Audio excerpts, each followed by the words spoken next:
لەگەڵ ڕووداوەکاندا بەرنمەیەکی ڕاستەوخۆی هەفتانەیە بەڵێن ساڵح ئامادە و پێشکەشی دەکات. تۆش دەتوانیت ڕاستەوخۆ بەشداری لەم بەرنمەیەدا بکەیت.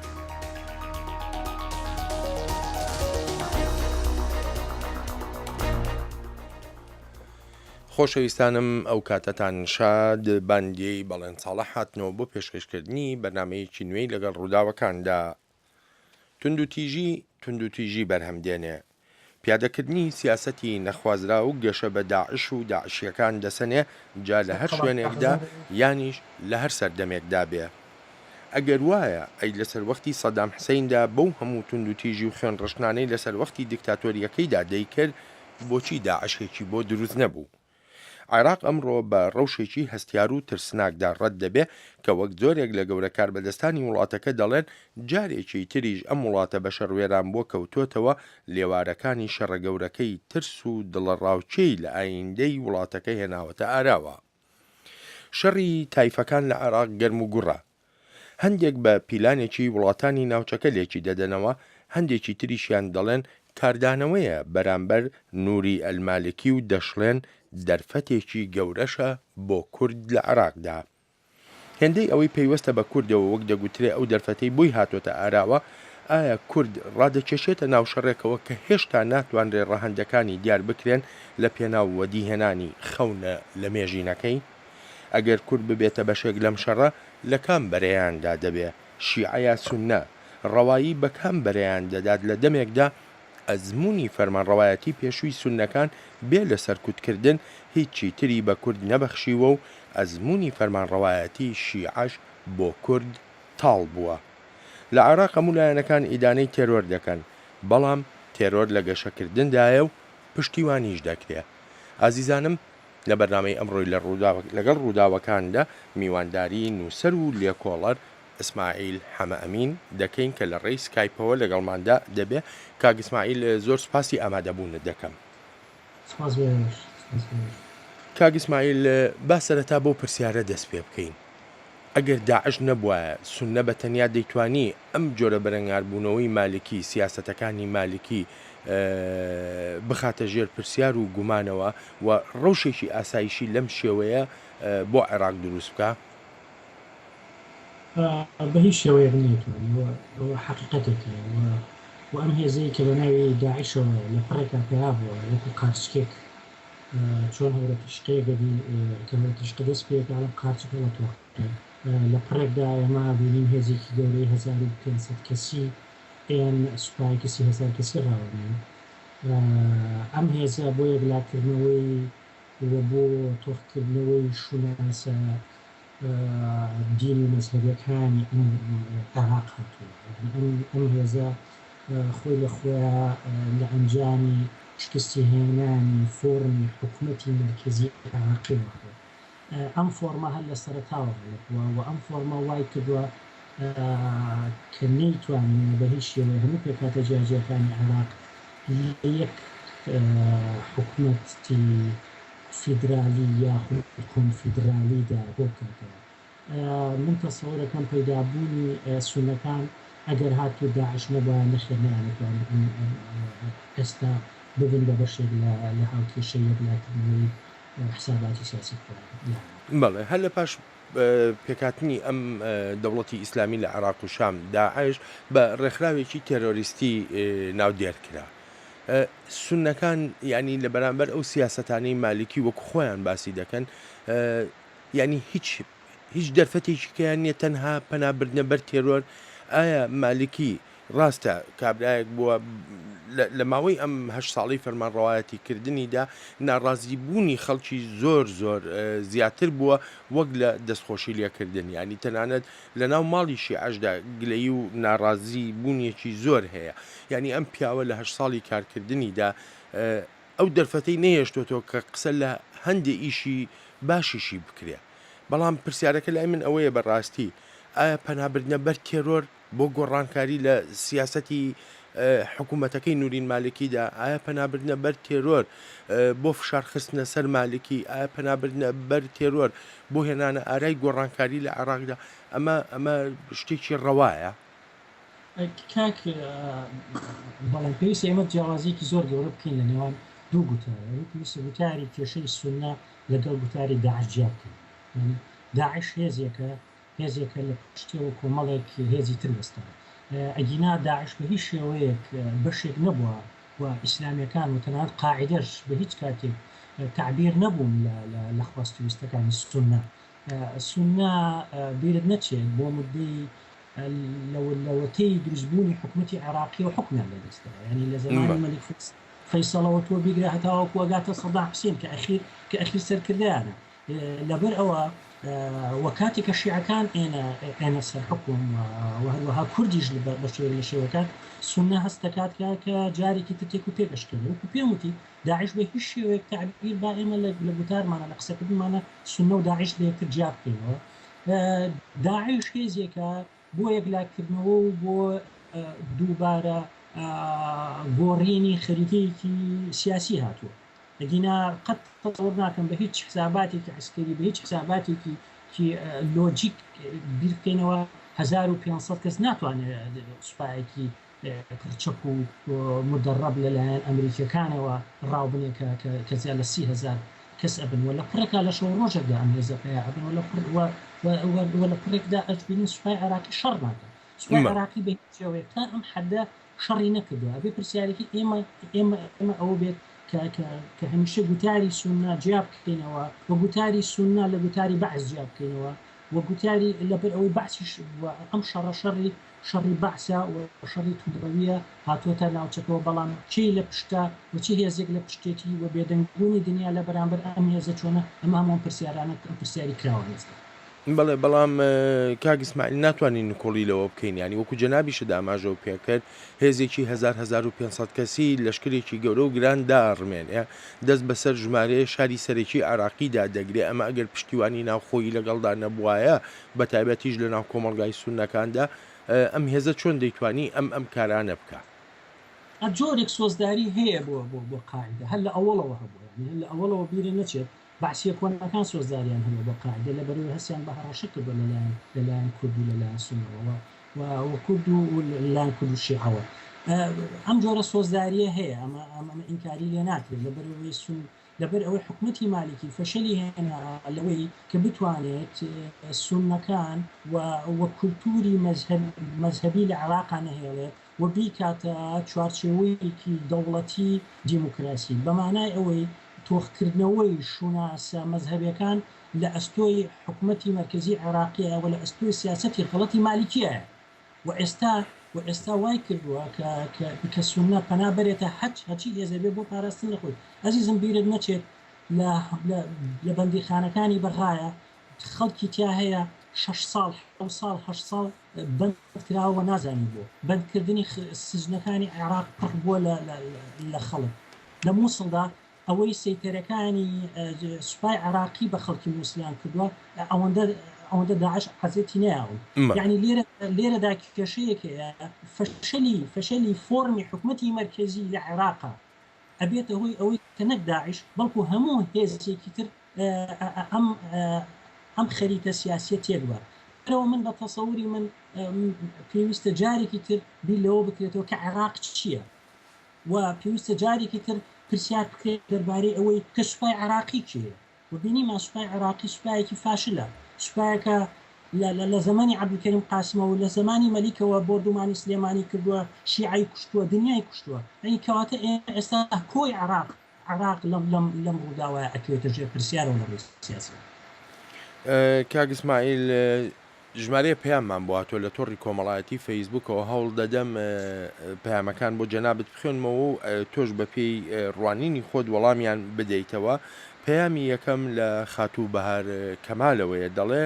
ئێمە وەک کورد لەکوێی ئەم شەڕ و ململانەی نێوان مەذهبی شیعی و سونی داین ئایا دەسەڵاتدارانی هەرێمی کوردستان چ زەمانەتێکیان هەیە بۆ تێوەنەگلانی کورد لەم جەنگەدا ئایا گرتنەوەی ناوچە ناکۆکی لەسەرەکان لەلایەن هێزی پێشمەرگەی کوردستانەوە دەبێتە واقعەک و سنووری هەرێمی کوردستانی پێ دیاری بکرێ یان دیسانەوە زەخت لە کورد دەکرێ وەک ڕابردوو بەریان بداتەوە ئایا سیاست و دەسەڵاتی نێودەوڵەتی پشتگیری دروستبوونی دەوڵەتی کوردی دەکەن یان وەک ڕابردوو جگە لە چیاکان کورد دۆستی تری نییە دیارە طبعاً دەربارەی و پرسیارەی خاکی بەهار ئێمە ئەتوانین لەسەر یەک شت ڕێککەین قسە بکەین. یەکەمیان تۆزی عملی ئێمە قسە بکەین. ئێمە نابێت ببین بە بەشێک لەم شەڕە، یعنی ئێمە بە هیچ شێوەیەک بەشێک نین لە شەڕی نابێت بەشێک لە شەڕی نێوان سونە و شیعە. و ئێمە جگە لە ناوچەکانی خۆمان وەکو کورد وەکو ناوچە دابڕ کە مافی خۆمانە کە مافی سروشتی خۆمانە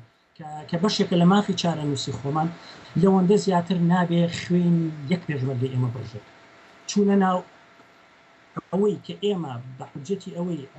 داعش لە پەنامانەوە بێ داعش هیچ فەرقینە لەگە سوپاتی مالکیە.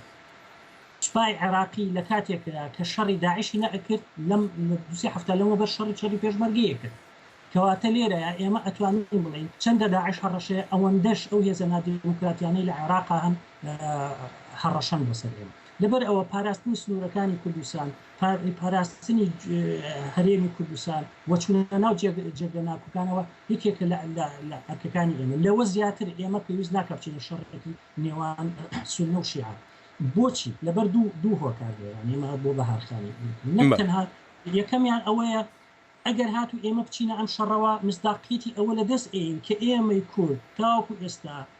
زەمانەتی دیموکراتیت لە عێراق هەچ کاتێ سونە و شیعە شەڕیان بۆ کورد هاتوۆتە بینیانەوە ئەوە لەم حکومەتە دەورێکی پۆزیتیف و ئیجابی بینیوە و ئێمە ئەمانەوێت بە پاراستنی ناوچەکانی خۆمان ناوچە کوردستانەکانی خۆمان هەرێمی کوردستانی خۆناڵین هەرێم هەبووی کوردستانی گەوری خۆمان ئەمە خەونێکی نەتەوایەتی خۆمان و فرسەتێک هاتوۆتە بەدەستمان ئێمە ئەوە دەگرینەوە و ئەوە مافێکی خۆمانە تەسەوور ناکەم هیچ کێزێکە بێت لە دنیا توانێت ئەم مافەمان لێ بسەرێت. ئەمەیە دوو هەمیان ئەوەیە ئێمە بەو شێوەیە ئەگەر بەشداری ئەم شەڕانەکەین ئێمە دەتوانین ببین بە بیناکردنەوەی جارێکی تری عێراق لە شکلی کۆنفیدرالیە یاخود لە شکلی لە هەچ خەریتەیەکی بەڵام پێویستە ئێمە بە ئاشکراوەکو کرد بڵێن کە فۆرمی حکومەتی مرکزی فەشەلی بێنەوە فۆرمی حکومەتی مرکزی و سوپایەکی عێراقی مرکزی و پرسیارە سەر سوپای عێراقی پێویستە ئەو ئەجەندایە بێت کە کورد جارێکی تر بۆ پێکهێنانەوەی عێراقێکی کۆنفیدرال عێراقێکی کۆنفیدرال و ناوچە ئازاد و ئۆتۆنۆمی ئیشی لەسەرکە لەوە زیاتر ئێمە من لەو بڕام ئێمە زیاتر نابێت ئێمە نابێت بچینە ئەم شەڕەوە. کاک ئیسماعیل من دەگەڕێمە وڵات پەیوەندیەکی تەلەفۆنیمان لەگەڵدا لە وڵاتی نەرویژەوە کاک مستەفا ئەو کاتت باش فەرموو. سلااو لێ بە کاکەگیان چاوت ماز دەکەم دەستخۆشی و دڵخۆشی خۆم ڕدەگەێنم بەوەی کورد کە لە ژیانماندا ئاوا یەگرتو نەبووین ئاوا یەکدەنگ پشتیەکیان گرتووە هیواداریشم هەروە بێ ئەگەر ئێمە ماڵە خۆمان ڕێک خەین ئەگەر لە بیرتان بێت تەواوی عەرەب حملەیان کرد بە ئیسرائیل چون ماڵە خۆیان ڕێک بوو کەس نەیتوانی زەفەریان پێبەرێ دیارە ناڵم خدای نەخواست ئێمە ئیسرائیلی ئەمە ئێمەش ئینسانی نەوان هەر ئینسانن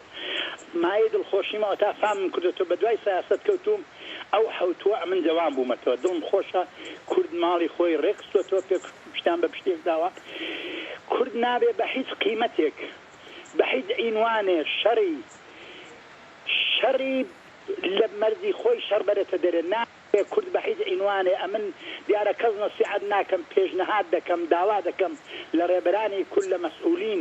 ئیدی بەسە بە هیچ عینوانێک نەبنە شەریکی شەڕی هیچ کەس دەکرێ کۆمەجیان بکەن دەکرێ نانیان بدەنێت دەکرێ میوانداری بکەین ناکرێ ئێمە ئیدی شەڕ بکەین ئێمە لە شەڕ هەمیشە بێزار بووین ئیدیش ئێمە قەت شەڕکە نەبووین شەڕ درگای بەمە گرتووە شەڕ هاتۆ بەسەر ئێمەدا شەڕ ئەمەی لە ماڵە خۆمان وەدەرناوە داوام ئەوەیە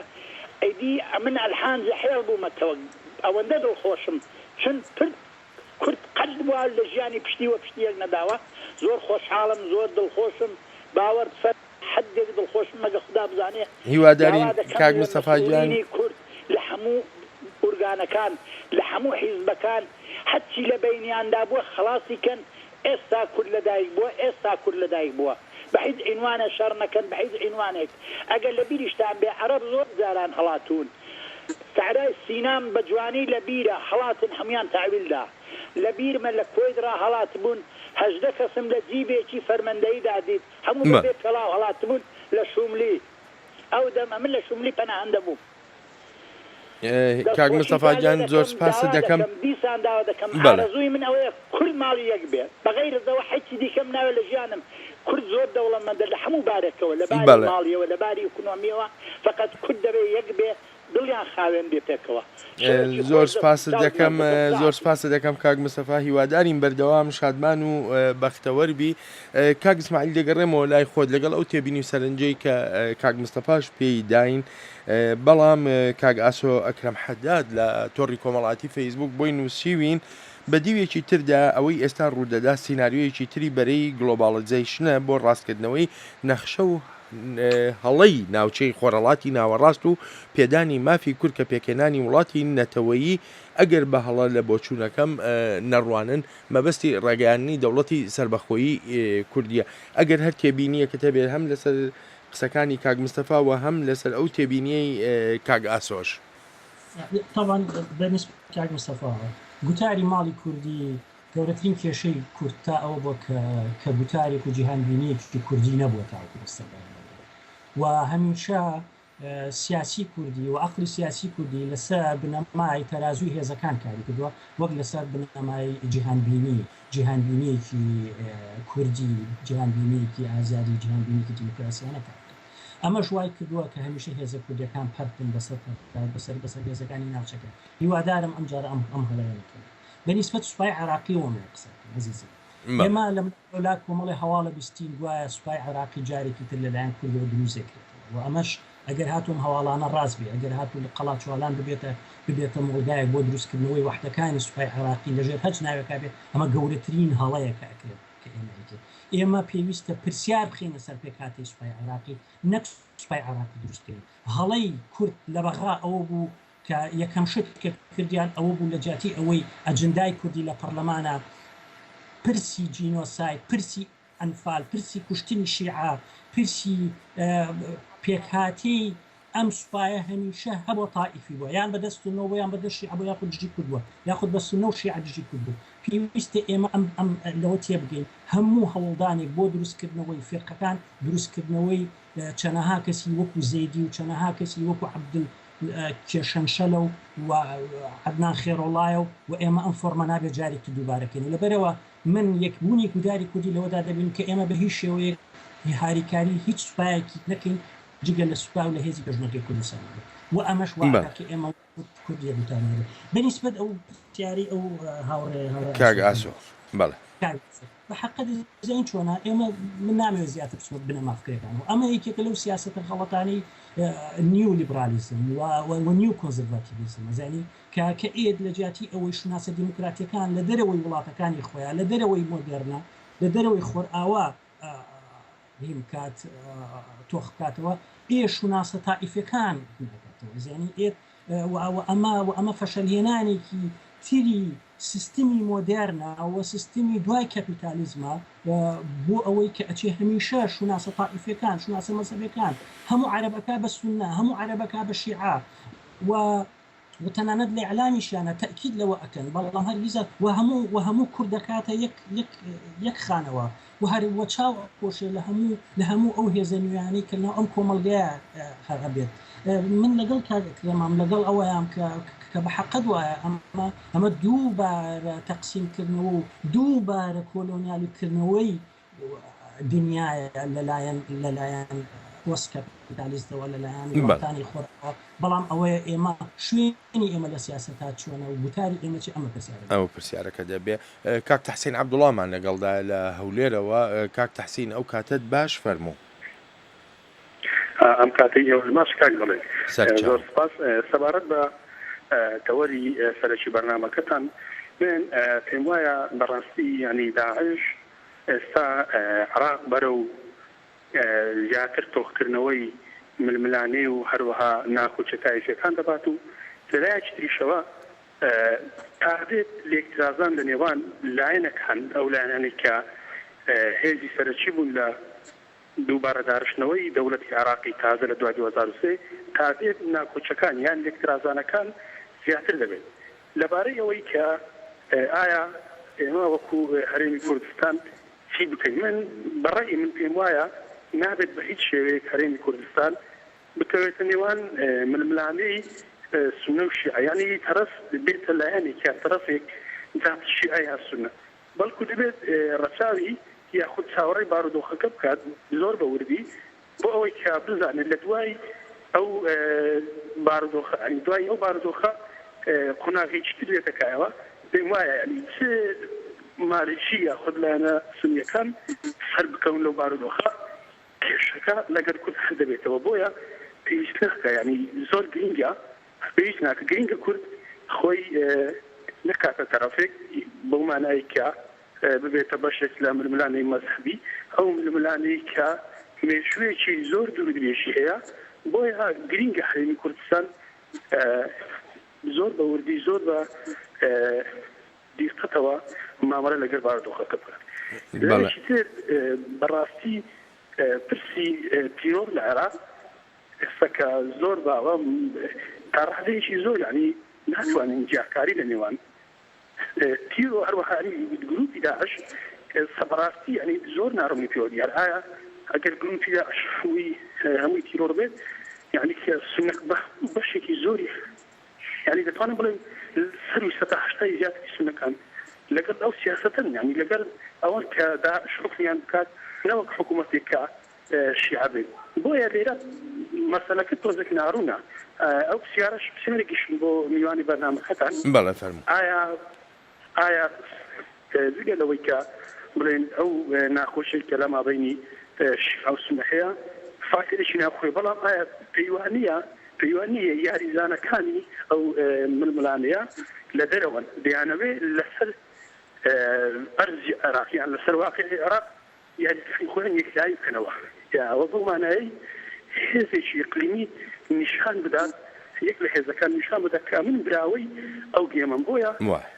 ئەو پرسیارم لە میوانی بەرنامە هەیە بەسەر چاو زۆر سپاست دەکەم کاک تەحسین گیان بۆ بەشداری لە بەرنامەکە کاک ئیسماعیل دەگەڕێمەوە بۆ لای جەنابەت بێژگە لە پرسیارەکەی کاک تەحسین کاک ئازاد شکوریش لە تۆڕی کۆمەڵایەتی فەیسبوک پێمان دەڵێ لەم دۆخەدا دەبێ کورد کەم بڵێ زۆر بەدەست بێنێ اینجا با لە پرسیارەکەی کاک تەحسینەوە دەست پێ بکەین. طبعا ئەزین چۆنە ینی وڵات نییە لە دنیاە ینی ئێمە لەوە تێ بگەین وڵات نییە لە دنیا دراوسی باشە لە لاقی جوگرافی بۆ وڵاتیش نییە کە دراوسی نەبێت دراوسەکانی هەوڵ نەیەن ترازوویەکی هێز و هێزی خۆیان چ لە ڕووی ئابوووریەوە چ لە ڕووی کۆمەڵایەتیەوە تەنانەت چ لە ڕووی زمانەوە بەسەر ئەو وڵاتی دراوسیانە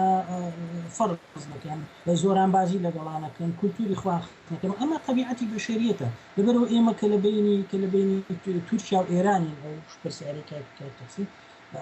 هەڵبەتە ئەوانش هەوڵ ئەین جێگە پێی خۆیان پیشەسازی خۆیان بازرگانی خۆیان هێزی سیاسی خۆیان ئەجندای خۆیان هەبێت بەڵام گرفتەکە هەمیشە فاکتەرە ناوەکیەکانە زەمی کە هێلکە خۆی لە ناو پیس نەبێت هیچ هێزێک نەتوانێت لە دەرەوە پیس بکات یعنی ئەمە یەکێکە لە بنەمادیالێکی جوانە بەجددی وایە یعنی ئەمە یەکێکە لە قانونە بەسیطەکانی کە هێگڵ باسی نەفیکردنی نەفرێت کەواتە ئێمە مهم ئەوەیە کوردەوە هێلکە پیسە نەبێت هەمیشە چەند جار لە ناو مەنجەڵی تورکیا یاخود لە ناو مەنجەڵی ئەجەندای ئێرانیە جارێکی تر بکوێنێتەوە ئێمە ئێستا توانیمانە قۆناغێکی زۆر باش بکرێت قۆناغی معارەزە و هەڵبژاردن و حکومە دروستکردن و مەسەلەی گەمە دیموکراتی و فراوانبوونی میدیا و زۆر شتیش و ئێمە توانیمانە تا ڕادەیەک ببین بە نمونەیەکی باش ئەمە بە ڕێژەیە بێگومان هەموو پرسێکی دیموکراتی بە ڕێژەیە توانی ببین بە نمونەیەکی باش ئێستا پێویست ناکە ئێمە جارێکی تر ئەم هەموو دەستکەوتا جارێکی بخێنە بەردەستی ئەجندایەکی ئێرانی یان بخێنە بەردەستی ئەجندایەکی تورکی ئێمە بوو بە واقعی حاڵ بوون بە واقعی حاڵ لە نەوتە بوون بە واقعی حاڵ لە دنیاە بوون بە واقعی حاڵ لە هێزی پێشمەرگایەکە ئێستا ئەیبینێ چڕۆڵێکی گرنگە بینێ لە بەرەنگاربوونەوەی تیرۆریستانە کەواتە لێرە من تەسەوورەکەم بە تەسەووری من ئێمە پێویستە گوتارێکی کوردی هاوبەش و یەکگرتوونەکە بێت بەبێ بوونی گوتارێکی یەکلایەنە بەبێ بوونی هاوکۆییەکی کوردی ئێمە ناتوانین بەرامبەر هیچ سیاسەتێک ببینەوە و هەروەهاوتر ئێمە پێویستە ببین بە فاکتەرێکی دیموکراتی لە عێراقا و نەچوونی ئێمە بۆ ناو شەڕی سونە و دووبارەیەکەوە سونە و شیعە ئەبێتە هۆی ئەوەی کە ئێمە بتوانین سبێنێ سونە و شیعە و هەموو هێزەکان لە عێراقا لە فۆرمێکی تری کۆنفیدرالیە نەک لە فۆرمێکی حکوومەتی مرکزیە جارێکی تێکردنەوە پێویستە ئێمە بە هیچ شێوەیەک پشتگیری سوپای عراقی نەکەین چکە ئەم سوپای هێمای گەوری لەسەر. بەڵێ کاک لوقمان حەسەن لە تۆڕی کۆمەڵاتی فەیسبوکەوە بۆی نووسیوین تایبەت بۆ ئەم بەرنامەیە دەڵێ لە کۆمەلگا ڕۆژهەڵاتیەکاندا دوو چەمک کاری لەسەر کراوە یەکێکیان ئاین ئەویتریان نەتەوە دیارە سیستمی سەرمایه‌داری جیهان ڕێگوڕیشەی بە جۆرێک داکوتاوە تا چەند سەدەیەکی تر پێویستی بۆ ململانیانەیە هەیە و هەمیشەش دەمەزەردیان دەکاتەوە ئەو دوو چەمکە خراپترین جۆرەکانی درێژەدانن بە ململانیەکان کورد لە دەرەوەی ئایدۆلۆژیای ئاینی و نەتەوەیی دەتوانێت خەباتێکی دیموکراتیانەی هەمە ڕەنگ بە تێکڕای جیاوازیەکانەوە پەیڕەو بکە و ببێتە نمونەیەکی مۆدێرن بۆ چارەسەری کێشەکانی خۆرهەڵاتی ناوەڕاست. کاگامانج ئەمینیش بە هەمان شێوە ژمارەیەک خاڵی بۆ دیارکردوین کە دەڵێ یەکەم عێراق بۆتە مەیدانێک بۆ هەندێک وڵات کە لە عێراقەوە ڕاستە و خۆ دژایەتی پرۆسەی دیموکراسی بکەن. خاڵی دووهەم ئەو بارودۆخەیە کە ڕێگوڕشەیەکی لە مێژینەی سونە و شیعی هەیە وەکو قەتڵ و عامکردنی یەکتری دەڵێ ئەمانە لەگەڵ ئەو سیاسەتە دیکتاتۆریانی کە نورین مالکی لە ماوەی 8 ساڵی ڕابردوو داگرتوونیە تێبەر ئەمانە هەموو عێراقی بەم ڕۆژە برد کە ئێستا تیایدایەتی. کاک ئیسماعیل فەرموو. تاڵن بێگومان بیرە نەچێت هەڵبژاردنەوەی مالیکی بۆ جاری سێم بە معنای هەڵوەشانەوەی تەواوی ئەو پرۆسەیە کە ناوی ئەرێ هەوڵدان بۆ دروستکردنی دیموکراتی یعنی ئەمە پێویستە ئەمە یەکلا بێتەوە نابێت بە هیچ شێوەیە مالیکی هەڵبژێرێتەوە نابێت هێزە کوردیەکان بە هیچ شێوەیە لەسەر مالیکی ڕازی بێت مالیکی بۆتە هۆی ئەوەی کە ئەم وەزعە دروست بێت مالیکی سژنی گەورەی دروست کردووە مالیکی بە هەزارەها خەڵکی لە سژنەکانە بەند کردووە کوشتن و سەربڕینی سونە لەلایەن مالیکیەوە بۆتە هۆی ئەوەی کە هێزی سونە بە هیچ شێوەیە هیچ هەناسەیەکی بۆ نەمێنێت بۆتە هۆی ئەوەی کە بەعسیەکان ببن بە پێشڕۆییەوە ئەگەر هاتوو ئەمە هەڵەی سیاسەتەکانی مالیکی نەبووایە و ئەگەر هاتوو فۆرمی حکوومەتی مرکزی و دروستکردنی جەیش یعنی مالیکی وای لێ هاتووە قائیدی قوواتی مسلحەیە سەرۆک وەزیرانە وابزانم لە ماوەیە ویستبی ببێ بە مدیری بانقی عێراقی ولا کۆمەڵی وەزارەتی شاوەزیرە یعنی کەسێکە هەموو حکومەت خۆیەتی یعنی ئەبێ ئەوە بڵێن کە دروستبوونەوەی مەچینەی دروستکردنەوەی دیکتاتۆریەت لە عێراقا ئێستا لە مالیکی و لە فۆرمی مالیکیە بەرجەستە بوو و من تەسەوڕەکەم مالیکی پەنای نەبردوێتە تەنها بەر شیعە بەڵکو مالیکی پەنای بردوێتە بەر بەعسیە کۆنەکان بەرێکی وەکو زەیدی بەر هەموو ئەو فەرماندە گەورایانی سوپای عێراقی کە دەستیان بە خوێنی کورد سوورە و هەروەها هەموو ئەو بنەما دیکتاتۆریەتانەی کە لە ناو سوپای عێراقیا هەیە مالیکی بۆ جارێکی تر زیندوی ئەکاتەوە ئەم شەڕێکی شەڕێکە تۆخکردنەوەی ئەم شۆناسە مەزهەبی و تائیفیانە لە ئەسڵی سیاست حکومەتی حکوومەتی مرکزیە ئەمە لەلایەن دووهام بۆ ئەو برادرە کە باز لە نەتەوەبوونەکە یعنی کورد چی بکە یعنی کورد نەتەوەیەکە لەژێر هەڕەشەیە و ئێستاش ئێمە لەژێر هەڕەشەیە ئێمە لە کاتێکا کە شەڕی